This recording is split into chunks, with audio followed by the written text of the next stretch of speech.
Really want to go more than, probably it's like takes a little, probably no more than 90-degree tilt to open and close, okay? So I believe this is tightening already, but I just want to make sure. Again, don't over tighten it, okay? So this is tightening it. So what I'm going to do is get a position here where I feel good. So this is coming down to tighten it. This is going to lift it up. Or maybe I can go a little bit more like this. Tightening and lift up, tightening and lift up. You probably want to maybe have an incline right here where what it does is you want to probably lift up for loosening it and then tightening it. You can see it almost swings almost like 45 degrees. You probably don't even have to go 9 degrees. You can start seeing the oil will stop for you when you kind of tilt it back 45 degrees close, and 45 degrees open will allow oil to come out anyway. So you don't have to go 9 degrees, you know what I mean? So a 45-degree angle might be enough. So that's what we're going to do. We're going to stick to a 45-degree angle. This is pretty much in the closed position. When we lift up counterclockwise, we're going to be at this probably position right here, like straight. And that's, like you said again, it's like not even 9 degrees, probably 45-degree angle. So 9 degrees will be a little bit more further up and down. So we don't want that. That's probably what stripped our bolt last time, and also the fact that we had it screwed like right here where it's already, you know, see that free play? So we want to make sure we bring it over here. Again, you might want to bring it to where you can hit the hose itself. Or not really hit the hose, but the hose won't let you go anymore. That means you know you got a good solid grip there. Okay, so let's position it here. There we go. All right, so now I'm going to go ahead and do this. I'm going to pump. I usually do my 10 cycle of pumps, and then I open it and bleed it. Oh, well, let me cut the tie strap, because it ain't going to happen without the tie.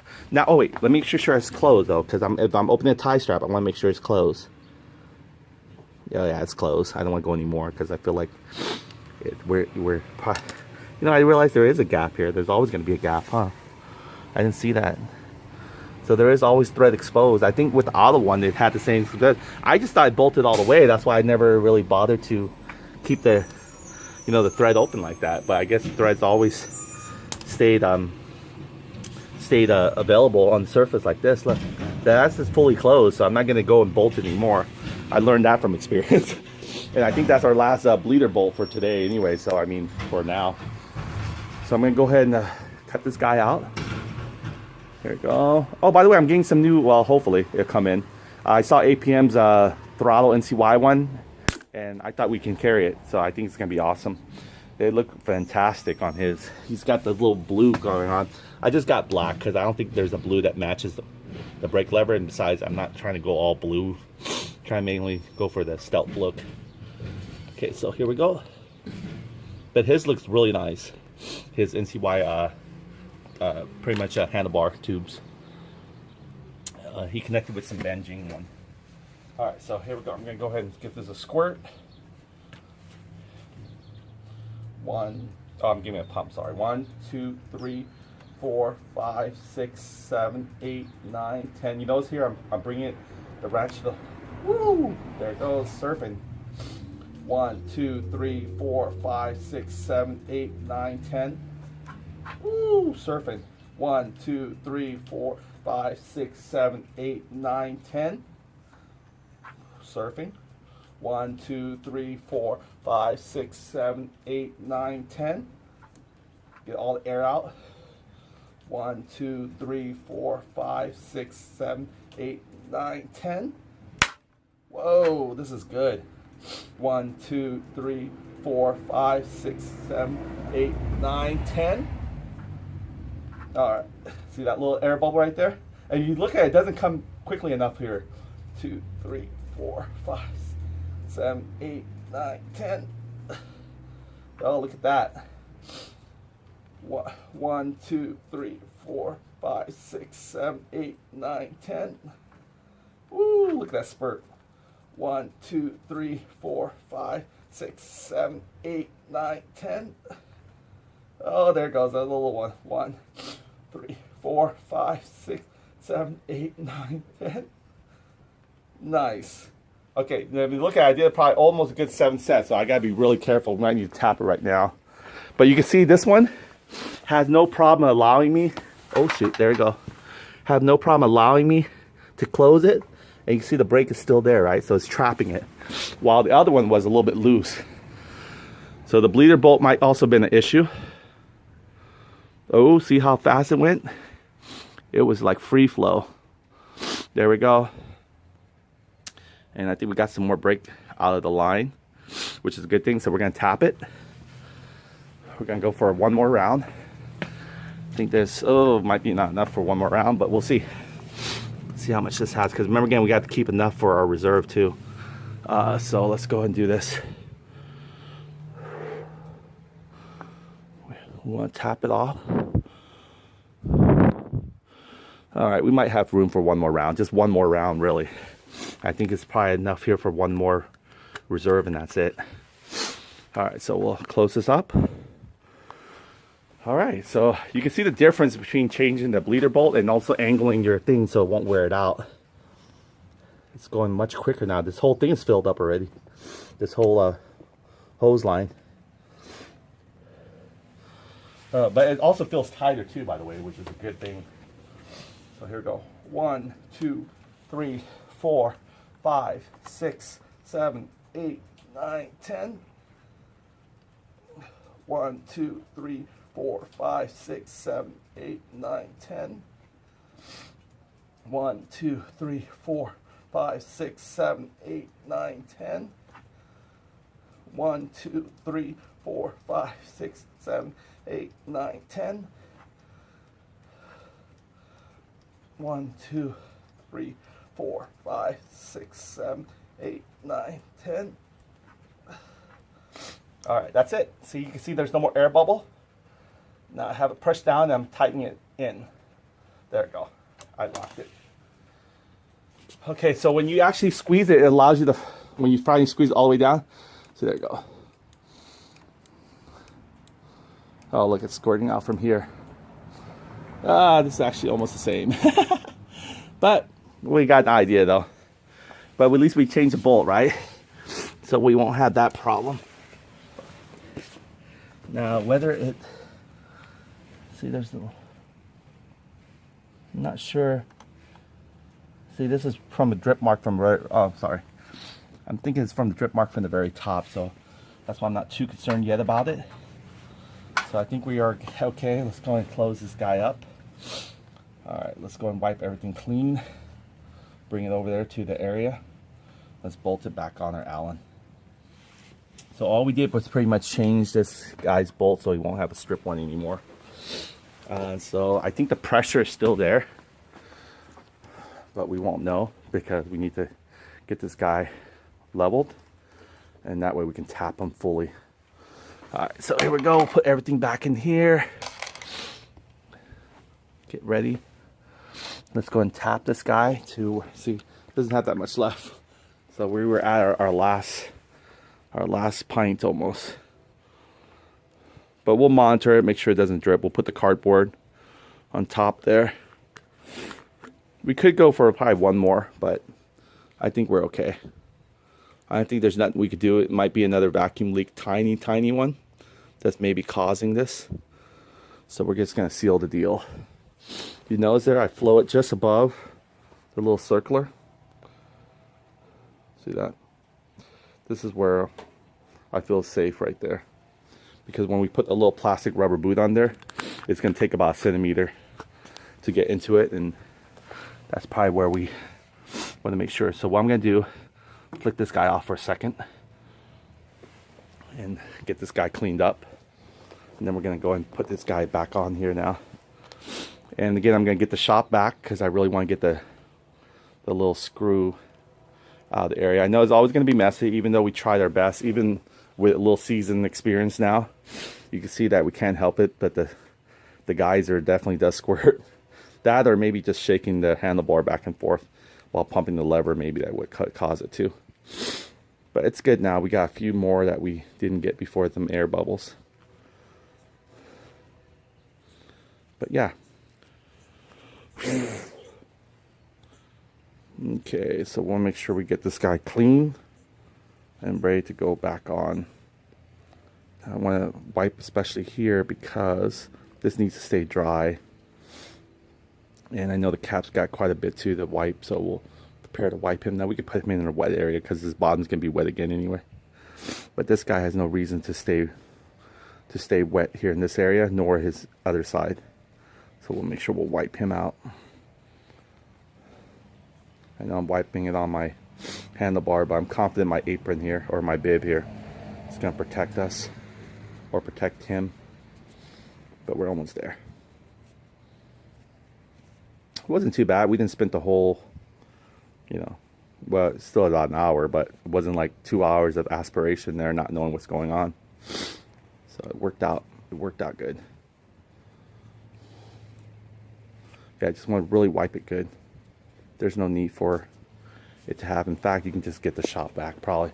What was this, a suction? We can do the suction of the blower. I think the suction is fine.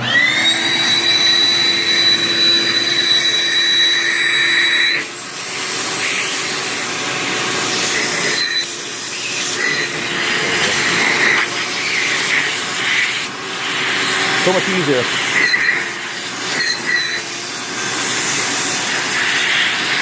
Get all the little bits.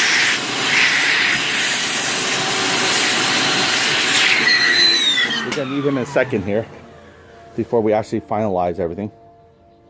All right, so this one here, I don't want to use a suction on these little light. I don't want to use a suction on the rubber boot because it might suck it or tear it easily because they're still, you know, still sensitive rubber. So I'm just gonna gently wipe as I can. Last one. Blow any debris out. All right, so let's get. Okay, we also want to wipe this guy's surface area clean too. He doesn't need to have oil sitting on top. Oh, sorry. He doesn't need to have oil sitting on top here like this, so we'll use a little clean area here. You know, wipe his, take his bib like he's after he's done eating, huh? All right, so there we go. Let's go and put this guy. This guy goes in here, I believe. Yeah. Oh, by the way, there is a way it's facing this. You can see there, this little upper top goes in this little bit. You can see here, it goes into about a good centimeter in. That's why you want to leave enough gap here so it doesn't overflow the oil back out, because once you squish this guy in there, he's going to take a little bit of space inside, so he needs that little space of a centimeter clearance. So there we go. We got him in there. I should have put this in with him, but we can still do it afterwards. So are you ready? So we're going to squish him in. Make sure he's actually aligned in the rubber before you forcefully squish them in. There we go. He's good. All right, so now we're going to see this like little pockets of brake fluid inside those little screws holes. So that's where I need the shop vac. I use the suction side, of course, not the blow side. Great messy. I know I did this yesterday, but repetition. So let's put it like you. You're gonna hold it. Just come. Oh. No. Okay, here we go. Okay, 1 second here. Alright. Almost there. Here we go. I got things ringing. I got this going on. Give me a second. See that? Get it all out. Guys, you can start sucking it around too if you want to. Get all clean. Alright. There we go. I got it all clean. So let me go ahead and get this call. Alright, we're all set. We got that vacuum nice and neatly now. I was able to answer the call, get that straight away. Okay, let's go ahead and time to bolt these guys on there. We flicked our nice NCY. I actually had it mounted the other way last time like this, so I didn't realize that. Because again, they can be universal. You can go this way too if you wanted to. But aesthetic reason, you might want to read your NCY upright when you're driving, right? Or when you're looking over your handlebars. So this would probably be the best way. NCY here, because this one says NCY there as well. Or else we could have swamped it upside down. And it's still perfectly diagonal to be able to do that. Alright, let's put that little bolt hole there. Now we don't have to worry. We still want to go ahead and, you know, I use the shop vac to blow to be able to get any kind of fluid I didn't see. And in fact, one of them ran over here until I was actually cleaning this and I looked up. I saw a little drip mark like right underneath here. You can't tell until you actually get underneath your scooter sometime and look upward. You can see all kinds of stuff that you might have missed. So there was brake fluid here this whole time. It's probably been sitting there for a couple of days and I didn't realize until I got a shop rag. I was cleaning this, I was going down. I just kind of decided to look up a little bit and there was you know, brake fluid dripping like this right here. And I cleaned all the way over here, but I never looked up far enough to be able to catch all this guy up here. And then I worked my way up again. So that was good to know. So it's good sometime when you fall down a little bit, you can see what you missed up top. So you can fix it. Nice. There we go. I'm just going to do a hand tighten and make sure it doesn't thread. This guy right here. Or one of them was. I could maybe mix them up now. There we go. Then we can finalize the bolt tightening. Excuse me. All right. There you go. So that's it. Actually not bad. You know what I mean? We did what we can. So it'll still work as a brake. So he's probably like 1/2 inch. Actually, you know what? I have to give him a little bit more credit because he has a throttle sleeve which takes about, what, another couple centimeters. So I mean maybe a 1/2 inch right there. See? I was comparing him because this guy didn't have a throttle, right? So let's put a throttle on him and actually really give a good comparison. How much he really actually pulls board. So he's about the same. What am I tripping for? Look at that. He's still giving a full inch, to be honest with you. While this guy here, I could feel like he's going a little bit more, like I could say about maybe 3/4 of an inch. So he still has 3/4 of an inch, a little bit more. This guy has a full inch. How about that? So you could tell a little bit slightly still. So oh well. We tried. We did all we could. We put the brand new banjo bolt. I mean, brand new bleeder bolt in there. And there's nothing else we could have probably done for it other than probably replace the whole brake assembly again and new brake cables maybe. Who knows? But I think as long as he doesn't spill, we're fine. We're keeping him. But I'll have a couple days to trial this out. In fact, I'll even be confident to do this. I'm going to go ahead and put a tie strap here, put the pressure on it overnight for 24 hours and see where it goes. So this is what I'll do. Let me get this bolted in first. Oh, shoot. Don't want to strip you, man. I know last time you didn't come off easily. All right, there we go. Look at that. Still pretty good. He's not stripping. He looked like he was about to, right? Yeah, there's always punks. Call him a punk.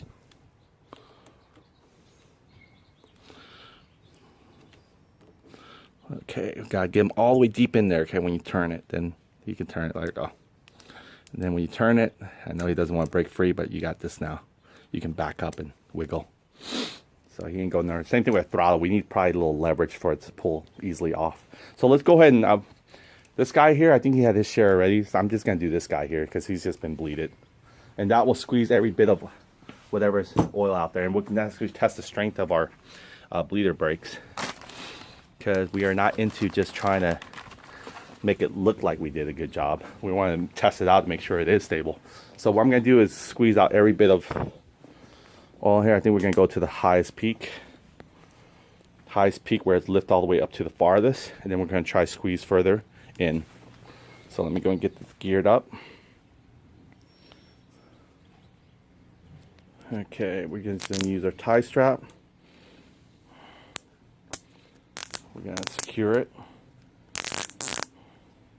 Now with tie strap you can actually do a bit. So what this does is put pressure on the hose to squeeze whatever remaining air out. You can see there I went all the way almost down. Let's see if I can get it down. There we go. There we go. Look, I got it all the way down forcefully. This little wretched helped me. I mean, after I'd take a break, of course, with the little wretcheds. So we're going to leave that guy there. Look. So he's got all the pressure he is to test the connections out to see if it's going to give up or not. So this will ensure us where we stand here as well. So let's go and take this off because we're done with this setup here. We already tightened this as much as we can. I think we just yanked this off. There we go. Get him out. Let's put him in this little container for now. This was the old one, didn't we? We had an old one here. Alright, see that was a clean setup here we did. So we're gonna just get ready to throw these guys away eventually. Well, not the bleeder bolt, we need him still for backup. So we're gonna clean all this setup here. A little bit later, we'll come back to it and do it. Alright, so there we go. Cloth is here. Let's put the ratchet here.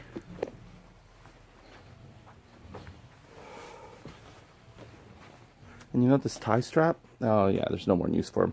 If this guy had more of a bigger inning, you can actually save it. But since his inning is actually longer, but he doesn't have the head attached to it, it's the head that you can save along with the body. But if it's just a body and the head's cut off short, you can't really save a tie strap. You can reuse, I mean, not save it, reuse it. Save it for reuse. How about that? All right, so let's clean up. We're calling it a day on our breaking the bleed side. This is where if you're not gonna plan to use your scooter anymore for the day, just give it a tie strap and leave it alone. So we're just gonna leave it alone. This is it.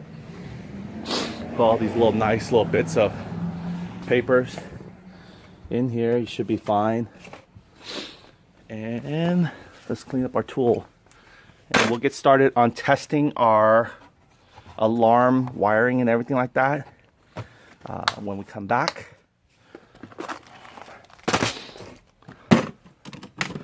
So let me go ahead and just show you how I actually lock things up, clean my sort of organized mess that always occur. So look at that, wasn't that bad? We got a few casualty here, but nothing that we couldn't spot. What we're gonna do is we're gonna monitor it. In fact, what I need to do is put a clean sheet underneath here. That way if I see a new spill or anything like that, oh, remove this guy here. He's been there now. Your service is no longer needed. Look at that, we did a great job. We didn't even kill this guy at all. And let's give him an opportunity to redeem himself. Now we gotta wipe this guy clean of all the brake fluid that was. See, I still had this rubber tilted upwards so brake fluid doesn't come to it because we cleaned it already nicely. I didn't want to go through that again. Now what I'm doing, okay, good. I still have the shop vac, so what I'm gonna bring the shop vac and kind of blow it off. Let's get all the little last bit of it. Take our 5/16 back in. Put our 2.5X back in here. I like this really. I mean, I never had to use this too much yet, 1/8, but I should, right? In fact, here, why don't we bring that? Because I need to go get those replacement screws from them. I'm gonna run an errand anyway. I might as well go to the hardware store. So let's go ahead and pull this guy out here. And let's keep him in our pocket because we need to go buy the part for him. We'll also keep the Allen with us too, just to make sure. We got the same socket driver, or supposedly. Okay, so let's put this way back. All right, so let's get the shop vac again. Sorry. What you're gonna do is you're gonna see some oil splat, and you can see how I approached in cleaning that guy up. So what we're doing is we're forcing oil. I mean, we're forcing oil. Yeah, we're forcing brake fluid out through the shop vac. Is gonna blow. And what you need is a towel or something to capture it first. And then we'll warm up the shop rag here to get a little hot. So we'll pair that ready. Always got to plug it in first. By the time we're done shop vacuuming, we'll have hot water there to be able to close. We got probably a good ounce left in here. Maybe for one more tap if needed. But I think for right now we're good. Okay, so we're opposite from this direction, which just sucks. This is blows. Woo!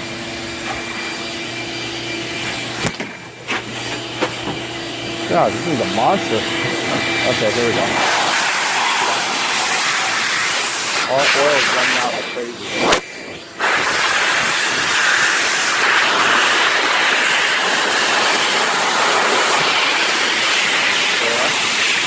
That oil comes from the top, running. Yeah. That's how much you can't see come out. Look at that. They're all scattered. They're like they're hiding at night or something. What I do is I clean it up really quickly. Once it's on the surface, you know, our job is to go grab them. But they gotta get out of the little crit area, which you can't get your cloth in there, right? But air, you can. Air can go anywhere where you guys can't. Okay, speaking of going anywhere, let's go ahead and go the other way.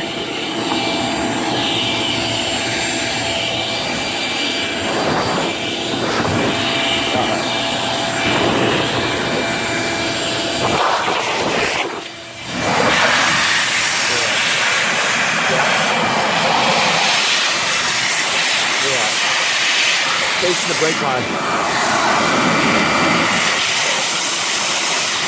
Yeah. What squeeze it out of there? Yeah.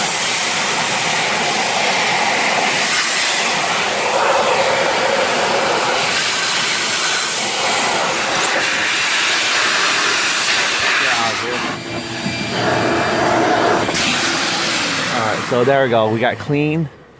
What we're doing, we're just splatting it out, so that way we don't confuse it for, you know, new drip. I'm not sure there is a problem here, but we'll find out. If once we squeeze our brake lever tomorrow and we see it drip in this nice clean cardboard area, like a fresh strip, we can probably tell when there's a fresh strip versus a one that's staying there for like 24 hours, so we'll see. But you can see here, I can even blow it off the cardboard too.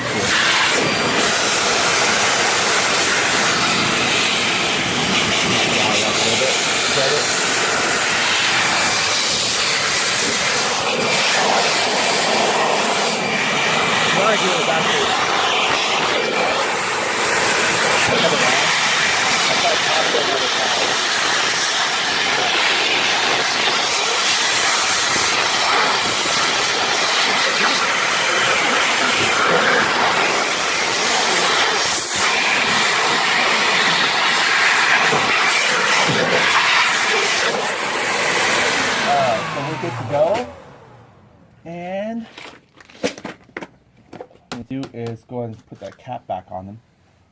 Okay, there he is. There he is. Final done touch. Little cap, right? It's gonna come off a little bit, you know, by force, maybe by a really strong wind, but I don't think by, you know, still see has a little bit of strength to stay in. So either way, we lost a little rubber boot to kind of grab them, but you can see here there's still a lot of thread here, and I definitely don't want to over tighten like I did last time. So you can see there's still starting to be thread, so even though they came from original, you're gonna have at least a centimeter of thread. That's just normal, okay? So if you guys see that in yours, don't try to screw it in there and try and get rid of the thread like I did last time with the auto parts store one. So that's not gonna work well for us. And what I'm gonna do is put the old banjo bolt on this guy so we can keep his parts intact. So let's go and screw it, and then also protects his opening in either. So let's go. Where's that old banjo bolt? There we go. So we'll just screw him in. Did we actually clean him out of brake fluid already? Let's try to do that. Let's give him a blow, because we're gonna go do it with a little handheld here. And we still have to we still have the shop back, so we might as well.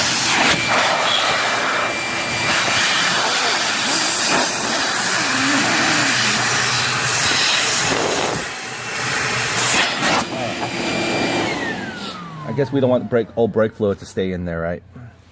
There's no reason to. Yeah, look how much he stripped compared to what we currently have now. Look at that. He stripped right there, like in the forefront. This guy here, we were smart enough to actually angle our 5/16 correctly to make sure we don't target his vulnerable area where he had a little bit more incline to actually bend and flex. This guy, we weren't aware of it. So you can see it was eating away until it gave up. However, we could still move to the forefront of him, which has a lot more hexagon shape compared to this guy, which was rounding off because of our angle. And we bleed so many times in order to siphon all the brake fluid in here. So this is probably what happened. But so far, I think we wiped everything clean now. It should have no reason for it to actually have any kind of brake fluid on the exterior now. So we'll monitor this, and we'll see, we'll wipe it as we go. And if there's any brake pressure that's gonna break now with our tie strap, if there's any brake pressure that's gonna break now with our tie strap hooked on, we'll know. So I'm gonna go and wipe it everything now just to make doubly check. Because the fact is our tie strap is connected to our handlebar and it's squeezed on the brake lever already. So that's pretty much solid right there. So that's gonna be left on for 24 hours. So we'll find out if that's another problem there or anything like that. So that's it. That's pretty much how you would troubleshoot your brake bleeding. Find out, you know, if it's just a banjo bolt or is it more right here. I can't put my finger on it because this thing will drip here and it came over here. I'd never seen it squirt clearly enough to come out here, or else I could you know, like right away when we knew the other one was bad, we saw, you know, a teardrop just came right out bursting. That's how we knew that it was a damaged cable. But this one, very tricky, very sneaky. We don't know if it's a drip just came from the bungee bolt onto here and everything. But I think there still might be a slight possibility of being a vacuum leak, because normally the fluid will stay in position. It doesn't usually retract back like really fast like that. But this one's kind of slowed it down a little bit. So again, might be the bungee bolt. So we'll find out. But you can see here the pressure didn't give us any more. It's just like it's the same as much as it's gonna give us, right? So we'll take that, right? We ain't gonna complain. So. But we'll monitor it though in the next few days and weeks, because what happened to ours, how we test out our JB weld, I'm glad we did, because I mean we still put everything to the last bolt. It still got us, you know, because it didn't show a break until we start flexing it. That's when the JB weld said, that's cool, I'm gonna give up now. So that's what happened to us there. So I bet you if we did flex it, I'm not sure, maybe the brake fluid would probably eat the JB weld over time anyway. We would find out anyway sooner or later. But I wish we found out earlier, because then we would have already most of it off still. But that's okay. We managed to keep this on still while we changed the brake line, so that wasn't a bad trade-off. And we were also able to fix a few things that we saw that might have not been suitable. You know, take our alarm back off anyway, so it would have been ticking off maybe somewhat. Unfortunately, we couldn't get the front shock, but the good thing, we can keep our reflector there on. So maybe that's a good trade-off there, you know. Oh, what am I doing? Let's go and screw this guy on. Keep him on. There we go. That way we won't lose them, huh? There we go. Cool. I should just spray some WD-40 and again keep it on there, but I think it's fine. I think it has enough WD-40. All right, so this is it. You saw the little splat. That's my snot right there. That wasn't brake fluid, people. That's what it is. So we'll keep all the chemical and clean snots right here. That's it for the day. Michael from NCY Store. I'll check you guys on the next video. Oh yeah, I totally forgot to show you guys pretty much dapping your cloth. You know, get a nice clean cloth. A little hot water should be ready now. I just use this directly to it. It's gonna be hot. Just get enough here, get the moisture on there. Oh, I gotta put a little bit of my tools away still. All right, so it's hot. Hot, hot, hot. Also, what I did was I put a little piece of paper too, actually, on top. Oh man, this is hot. The towel is hot. APN was telling me, he didn't show it in the video, I'm not sure he wants me to mention it, but when he was shooting his PWK carburetor video, I think when he fired up his engine, he actually put his hand in the exhaust. And I guess only between him and his wife knew about it. But they were getting a laugh out of it, so I'm glad. But that must be a sore pain, because it only takes a split second for that thing to scorch your skin. So, man, I applaud him for hanging in there throughout the video still. He didn't want to ruin the video, that's probably why. He don't want to seem like a crybaby. Here we go. So we got this dab cloth now here. So we're going to go ahead and wipe all the fluid and brake line fuel that could have possibly, you know, maybe moistened or whatever. I know I'm overdoing it, but you just still want to make sure. See these guys here? So a warm or even hot, whatever, cloth just to go over the areas here where the brake fluid could have been exposed to. And just give it a little sanitation wipe. Want to make sure, look at this. Is that part of the scratch or design? You guys can't see it. I'm very meticulous on every little detail of my scooter sometimes. Come on, get the resolution right. There you go, look at that. Yeah, it's okay. Doesn't seem like it's a big deal. It might be a part of the chip, like the paint imperfection painting, but it's fine. It doesn't look like not a big deal at all. All right, so the reason why I didn't want to put pressure on this guy, because he's ready to go. We did him one time, right? I'm only going to try to do this one time. I'm not trying to prove them twice again. They have to keep reproving themselves. All right, so we didn't break him. We're just trying to get the final air out. And that's what it does. When you actually put pressure on this guy, he's going to squeeze within 24 hours whatever remaining air that he thinks he has. Hopefully that there is no vacuum leak. You should be able to guess. He'll come back to stiffen, but this will help him sort of. You can see here I'm even rubbing my exhaust because I just don't know. And then I go underneath here and then discover something else I forgot to wipe. So I go upside down like this on my scooter and I look up like this, right? I'm like, oh shoot, something on my gas tank, and I'll figure that out and then I'll wipe that guy clean. You know what I mean? It's just a matter of loving your scooter. Kind of lay beside it, admire all the components you put on there. This is probably the most fun part of the part of building your scooter, is actually just sit back, relax, and try to admire all your work and craftsmanship you put into building your scooter, your pride. So this is probably the time to do it. It's just kind of, even though I already wiped this like maybe 100 times, I still get into it. Still just kind of wipe it out just to make sure there's no magical, you know, spell that came casting on there of the dirt or something. So I do it anyway, even though it's not even dirty. I should actually kind of snap this out because the cloth looks like it has a little bit too much more moisture. But everywhere when I go underneath here, I actually capture oil that was actually leaking out here like this. Not oil that was leaking. Remember, getting it overflow from this little drain, our little filler bolt, or a little filler, you know, dipstick area that I left open. It'll come through here, and then it'll all of a sudden come all the way over here, and then just hang out right here. And I never miss it, because you look from top, you don't see that, right? But when you actually go from the bottom and inspect everything in your scooter bottom, you start noticing these things. That's when you start having to say, oh shit, forgot this, forgot that. And then the same thing I noticed about this guy here was getting dirty. See, I couldn't see it from the top, or you couldn't even see it if you weren't really looking for it. See that? That's a little dirt right there. I can't get my finger in enough to be able to scrape it, unfortunately. But you know what can, though? My plastic scraper. I forgot. Let's do it. I think I have them in here, right? Maybe, or maybe not.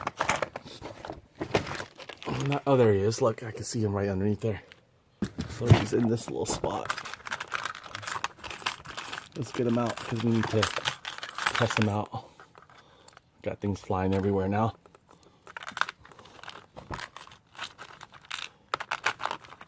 Cool. There we go. All right, so I got this guy here, and let's give it a scrape, shall we?